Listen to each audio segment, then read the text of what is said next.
कुछ लोगों के विरोध, कुछ लोगों के समर्थन और कई सारे विवादों से घिरी हुई film Udaipur files Kanhaiyalal tailor murder आखिर माननीय न्यायालय की इजाज़त के बाद अगस्त में, जून से रखड़ते रखड़ते अगस्त में रिलीज़ हो ही गई। ये कहानी ट्रू इवेंट्स पर बेस्ड हैं। 2022 में, जैसे कि हम सब जानते हैं, कन्हैयालाल जी जो थे उदयपुर में स्थित एक टेलर जो अपने परिवार के साथ वहाँ रहते थे, उनका दिन दहाड़े जिस अमानवीय तरीके से गला भेद कर हत्या की गई थी, ये उन्हीं के मर्डर की कहानी है। तो फिल्म की शुरुआत होती है ज्ञानव्यापी मस्जिद में जो सर्वे कंडक्ट हुआ था उससे। ज्ञानव्यापी मस्जिद का नाम फिल्म में बदल दिया गया है, उसे बनारसी मस्जिद कहा जा रहा है, बट सर्वे दिखाया गया है। सर्वे में ये बताया गया है कि किस तरह से मंदिर के हिंदू धर्म से जुड़े हुए चिन्ह, स्वस्तिक, ओम जैसे चिन्ह सर्वे में पाए गए थे एंड वजू खाने में शिवलिंग की आकृति का एक पत्थर मिला था। ये सारी घटनाएं इसमें दिखाई गई है। विष्णु शंकर जैन जो हिंदू पक्ष के लॉयर है, उनका एक मुस्लिम पक्ष के लॉयर के साथ कोर्ट रूम में डिबेट होता हुआ एक सीन भी फिल्म में रखा गया है। And all these events eventually lead up to जो डिबेट हुआ था एक न्यूज़ चैनल पे, एक एंकर, फीमेल एंकर उसे कंडक्ट कर रही थी और वहीं पर जो रूलिंग पार्टी है उनकी स्पोक्स पर्सन एंड मुस्लिम पक्ष के कोई स्पोक्स पर्सन थे, उन दोनों के बीच में एक्सचेंज ऑफ कुछ वर्ड्स हुआ था, एक हीटेड आर्ग्यूमेंट हुआ था दोनों के धर्म को लेकर के एंड दैट वेंट अनकंट्रोल्ड और उसके बहुत ही खतरनाक रेपरकशंस हुए थे। अमरावती में एक केमिस्ट जो थे अमोल कोले, उनका मर्डर हुआ एंड देन फाइनली उदयपुर में कन्हैयालाल जी का मर्डर हुआ। ये सारी घटनाओं को इस फिल्म में दिखाया गया है एंड इस फिल्म में रजनीश दुग्गल एक सीनियर पुलिस ऑफिसर दिखाए गए हैं जो आई नामक किसी इमेजिनरी डिपार्टमेंट को हेड कर रहे हैं। आई थिंक आई से इंडिकेट हो रहा है हमारा नेशनल इन्वेस्टिगेटिंग एजेंसी NIA जो है उसको दर्शाया जा रहा है, तो वो उसको हेड कर रहे हैं। I think so, in my point of view जो मैं समझ पा रही हूँ। उनकी पत्नी का कैरेक्टर प्रीति जांगियानी ने प्ले किया है और ये वही एंकर है, फीमेल एंकर है, जिनके चैनल पर, न्यूज़ चैनल पर वो डिबेट हुआ था, कंट्रोवर्शियल डिबेट हुआ था, जहाँ पर वो खतरनाक हीटेड आर्ग्यूमेंट हुआ जिसके इतने भयानक रेपरकशंस हुए थे विच वेंट अनकंट्रोल्ड। तो इस फिल्म में ये सारी घटनाएं ज़रूर दिखाई गई है, सत्य कहानी पर ज़रूर आधारित है, बट इस फिल्म का जो डायरेक्शन है, जो इसकी कहानी लिखी गई है, एक स्क्रिप्ट फॉलो किया गया है, एक नैरेटिव बताया गया है, एक स्क्रीन प्ले इस फिल्म का जो बहुत ही ज़्यादा कंफ्यूजिंग है, बहुत ही ज़्यादा कमज़ोर है, पुअर है।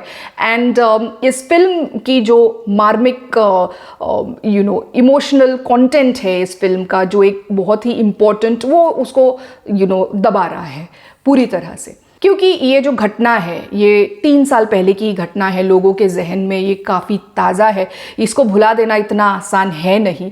तो ये फिल्म क्यूरियोसिटी तो जगा रही है। ज्ञानव्यापी मस्जिद, जिसे बनारसी मस्जिद कहा जा रहा है, उसके सर्वे से लेकर के एक क्यूरियोसिटी बनी रहती है कि इवेंचुअली होने क्या वाला है। हालांकि काफ़ी बोर होता है, अनरिलेटेड लगता है कि हो क्या रहा है, दिखाना क्या चाह रहे हैं, इंटेंट क्या है इनका बनाने का, थोड़ा डाउट भी होता है। बट फिर भी कन्हैयालाल जी के सम्मान में इस फिल्म को जब देख रहे हैं तो सहन करते करते जब तक विजय राज के कैरेक्टर की, यानी कि कन्हैयालाल जी के कैरेक्टर की एंट्री नहीं होती इस फिल्म में, तब तक इस फिल्म को तो झेलना पड़ता है। बट जैसे जैसे ही कन्हैयालाल जी के कैरेक्टर की, यानी विजय राज की एंट्री हो जाती है, तब कनेक्शन बन जाता है इस कैरेक्टर के साथ।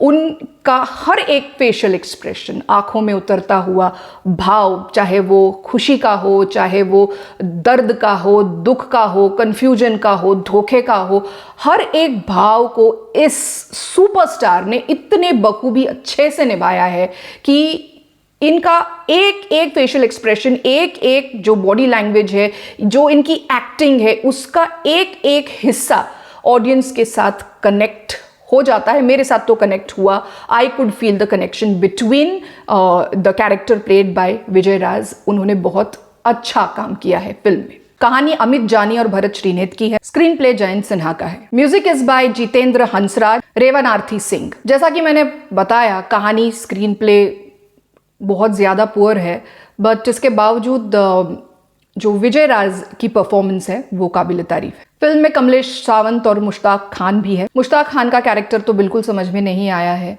बट कमलेश सावंत जो है एक करप्ट पुलिस ऑफिसर दिखाए गए हैं। Eventually after the death of Kanhaiya Lal ji वो सुधर जाते हैं, ऐसा कुछ लगता है। जय हो काशी जो गाना है बाय कैलाश खेर, वो मुझे सुनने में काफ़ी अच्छा लगा, देखने में भी अच्छा ही लग रहा है। जो काशी दर्शन करवाया गया है और AI जनरेटेड ग्राफिक्स का यूज़ किया गया है काशी विश्वनाथ मंदिर की हिस्ट्री बताने के लिए, जो ज्ञानव्यापी या बनारसी मस्जिद बताया गया है उसकी हिस्ट्री बताने के लिए, मुगलों का जो आक्रमण हुआ था, हिंदू टेम्पल्स को तोड़ा गया था और किस तरह से मस्जिदों को बनाया गया था, हिंदू टेम्पल्स तोड़ करके, उसको AI जनरेटेड इमेजेस को यूज़ करके बताया गया है। उसमें मुझे कोई खास प्रॉब्लम नहीं है क्योंकि हिस्ट्री लगभग कुछ ऐसी ही है।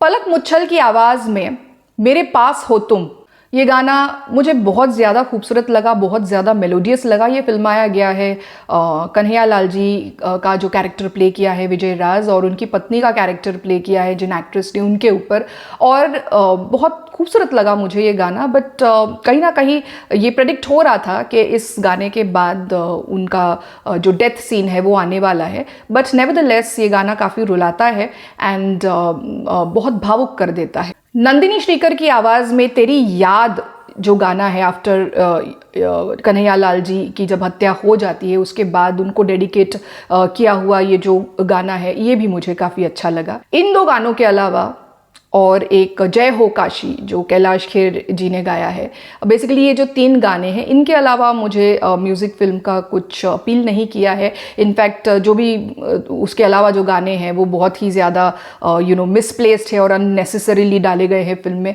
ऐसे लग रहा है। मेकर्स का और कन्हैया लाल जी के परिवार का ये कहना है कि ये फिल्म सिर्फ एक एंटरटेनमेंट का ज़रिया नहीं है, ये फिल्म उनके दर्द की कहानी है, उनके लिए न्याय के समर्थन की कहानी है। तो उन्होंने अपील की है लोगों से कि इस फिल्म को ज़रूर देखें। अनफॉर्चुनेटली इस फिल्म को रिलायंस एंटरटेनमेंट ने डिस्ट्रीब्यूट ज़रूर किया है, बट बावजूद उसके बहुत ही कम स्क्रीन्स इस फिल्म को मिले हैं। मुंबई शहर में शायद 2 ही थिएटर्स में इस फिल्म को रिलीज़ किया गया है और Tier 2 Tier 3 सिटीज़ में तो आई थिंक सिंगल स्क्रीन, एक शहर में एक सिंगल स्क्रीन शायद इस फिल्म को मिला हुआ है, एंड उसमें भी बहुत लिमिटेड 1 या 2 शोज़ दिन में इस फिल्म को मिले हुए हैं। So this is really very unfortunate.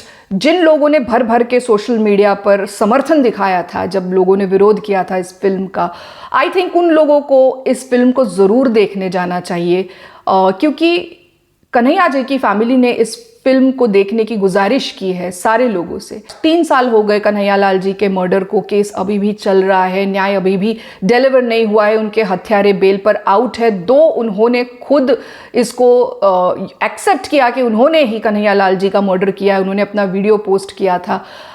I do not have the details of this particular case, but सारे सबूत सामने होते हुए भी 3 साल हो गए हैं और अभी तक जस्टिस डिलीवर नहीं हुआ है।